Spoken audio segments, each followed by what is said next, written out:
Bonjour amis permanotes et bienvenue pour cette première vidéo au jardin du Couterotte.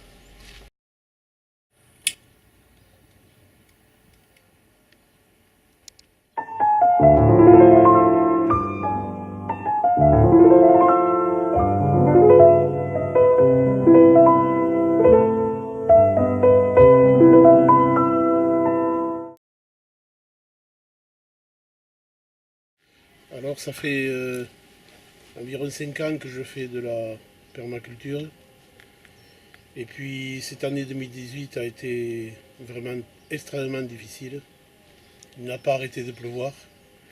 Nous sommes allés de déboire en déboire. Les plants, puisque je n'achète pas du plan industriel, je me fais tous les plants avec le maximum de mes graines que je récupère. Et puis les semis ont été dévastés par des nuées de moucherons qui m'ont dévasté les trucs. Il a fallu que je les recommence plusieurs fois. Ensuite nous les avons mis, je les ai mis au jardin, installés. Année très pluvieuse, il n'arrêtait pas de pleuvoir. Donc déclenchement d'une invasion de limaces que je n'ai jamais vue. Jamais comme ça. Je dirais des milliers de limaces. Puisque vous savez qu'en permaculture, nous utilisons beaucoup de paillage pour justement donner à manger à nos petits travailleurs du sol. Mais vraiment, ce ne sont pas des petits travailleurs, surtout les limaces, ce sont des grosses travailleuses. Donc j'ai perdu plusieurs fois les plants que je mettais au jardin, ils étaient systématiquement dévorés. Voilà, donc on a réussi à en sauver quelques-uns, c'était un peu compliqué.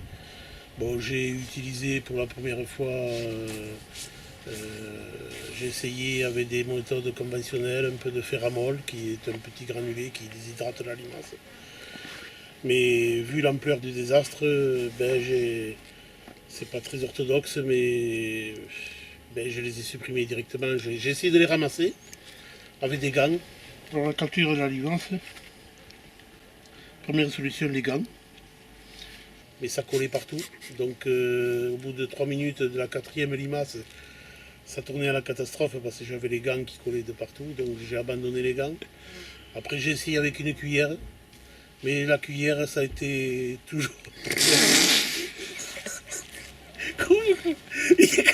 Et c'était vraiment... ça a été un enfer puisque j'y allais le soir. Et il m'est arrivé de me retrouver dans le jardin de 11h jusqu'à 1h du matin en train de ramasser des limaces pour me débarrasser. Il y en avait quasiment partout. Parce qu'elles sont dans le paradis du paillage, de la permaculture. Bon, je pense que c'est une bestiole qui doit être utile à quelque chose et qui doit être indispensable au jardin, puisqu'elle existe. Mais quand elle devient très envahissante, là c'est vraiment un problème parce qu'on n'arrive à rien planter, parce que tout est systématiquement dévoré par la limace, quoi. Alors elles adorent les plants de choux, les plants de salade, n'en parlons pas. En une nuit, ça boulotte tout un plan de salade sans problème.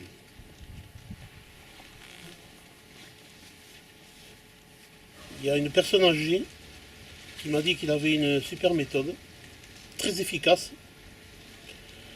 Eh bien, c'est le soir avec la torche et un ciseau, et on les partage en deux. Alors, c'est vrai que ça peut aller très vite, que c'est très efficace, mais bon. Alors cette année, en plus de la limace, nous avons attaqué le best-seller des jardins, c'est-à-dire la tomate. Donc c'est vraiment la chose qu'il ne faut pas rater dans un jardin, la tomate, parce que tout le monde fait des tomates.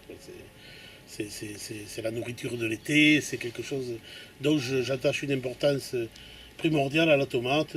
J'ai beaucoup de graines, beaucoup de variétés que je replante d'une année sur l'autre pour qu'elles soient vraiment endémiques et qu'elles se fassent aux conditions de culture du lieu. Voilà. Donc je suis parti avec la tomate vers la mi-juin, la mi-mai, j'ai planté les tomates. Et puis il n'a pas arrêté de pleuvoir. Bon, voilà. C'était tous les jours, pluie.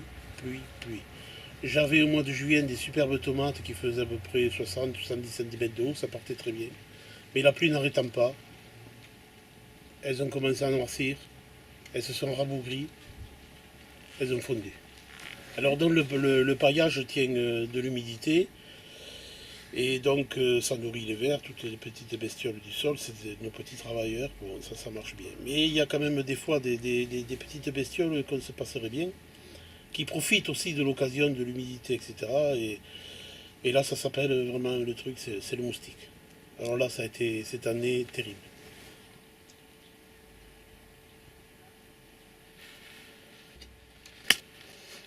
Et ça recommence, ça y est, c'est l'heure. Un développement terrible du moustique, c'est la prise de sang à tous les étages. On est obligé le jardin étant très près de la maison, on est obligé vraiment de s'enfermer dans la maison aux heures de pointe que je qualifierais de 17h jusqu'à toute la nuit, et puis le matin pareil. Voilà, bon, c'était une catastrophe cette année avec le temps pluvieux qu'il a fait. En plus des chaleurs, nous sommes en août, donc c'est chaleurs caniculaires. Donc on est envahi par les moustiques. C'est vraiment la catastrophe de l'année. Mais voilà, alors quasiment en direct, le temps de tourner la vidéo, eh bien, vous êtes en train de constater, il y a une taupe qui vient de souffler. Voilà, alors elles ont l'élégance quand même, les taupes, de suivre les buts, parce que c'est là où il y a les vers. Des fois elles dépassent, elles s'égarent, bon, elles passent hors des buts, mais bon, ça va, ça c'est encore à peu près maîtrisable. Et il m'arrive souvent quand je plante les plantes dans les buts, je tombe dans des trous de taupe. Mais c'est quand même bien parce que ça permet aux racines de passer, l'eau de circuler. Bon, la taupe c'est pas trop un problème, et ça vraiment je fais ma vie avec elle, il n'y a pas de souci là-dessus.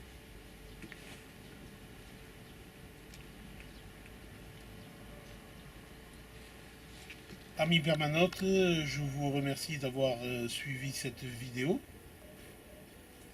N'hésitez pas à la faire pousser en mettant un pouce bleu. Portez-vous bien et je vous dis à bientôt.